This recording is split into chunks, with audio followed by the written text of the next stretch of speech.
It was a peaceful morning.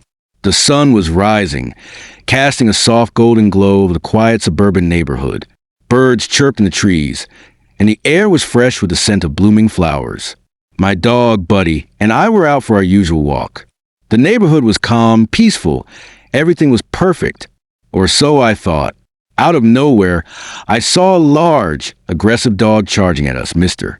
Johnson's dog, the HOA president. There was no leash, no warning. The dog came at us full force. Before I could react, it had already lunged at Buddy. My heart skipped a beat. I tried to pull Buddy away, but the damage was already done. The dog was on him, snapping, growling. I could hear Buddy's cries of pain, and it felt like time had slowed down. This wasn't supposed to happen. Not in our peaceful neighborhood. I rushed Buddy to the vet, my hand shaking. I was terrified. The vet confirmed my worst fear. The injuries were serious. He would need surgery, medication, and a lot of time to heal. But it wasn't just about the physical wounds. It was emotional trauma, the fear that lingered in Buddy's eyes every time we stepped outside. When I reached out to Mr. Johnson, I expected him to show some remorse. I expected him to acknowledge that his dog was responsible for my pet's pain. But instead, I was met with indifference. "It's just an unfortunate incident," he said. No apology, no responsibility, no recognition of what had happened. That was the moment I knew I couldn't let it go. I started to gather evidence. Pictures of Buddy's injuries, the vet's reports, and a detailed timeline of the attack. I reached out to animal control, but they told me I needed more proof. The HOA was just as dismissive. No one cared. Mr. Johnson thought he was untouchable.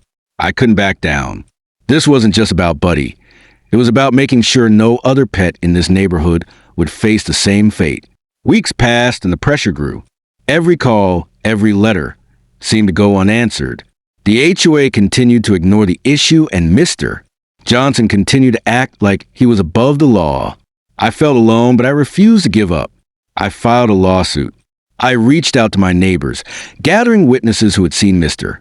Johnson's dog roaming without a leash before. And then the unthinkable happened. Mr. Johnson tried to settle out of court. He offered me a small amount to drop the case. But I knew better. He was trying to silence me, trying to buy my silence. I couldn't let that happen. I wanted justice, not money. The case went to court. The room was full of tension. There I was, standing with my lawyer, presenting all the evidence.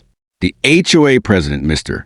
Johnson, sat across from me, looking uncomfortable and defensive. His lawyer tried to downplay the attack, claiming it was just a misunderstanding. But the truth was clear. His negligence had caused my dog suffering. As the hearing progressed, I could see Mr. Johnson getting nervous. The evidence was stacked against him. He started shifting in his seat, avoiding eye contact. He tried to deny the facts, but it was all there: Buddy's injuries, the lack of supervision, and ignored complaints from neighbors. He couldn't escape the truth. And then the moment of truth came. The judge ruled in my favor. Mr. Johnson's dog was removed from the neighborhood, and the HOA was ordered to pay for Buddy's medical bills. On top of that, the HOA was required to implement stricter pet policies to prevent any future attacks. I couldn't believe it. We won, but the victory didn't feel complete until I saw Buddy recovering. Slowly, his energy returned. The scars on his body healed, but the emotional scars would take longer. Yet, there was something deeply satisfying in knowing that I fought for him and I won. It wasn't just about the court case. It was about standing up for what's right. It was about showing that we, as pet owners, have a voice, and we won't let anyone harm our pets without consequences. Mr. Johnson learned the hard way that no one is above the law.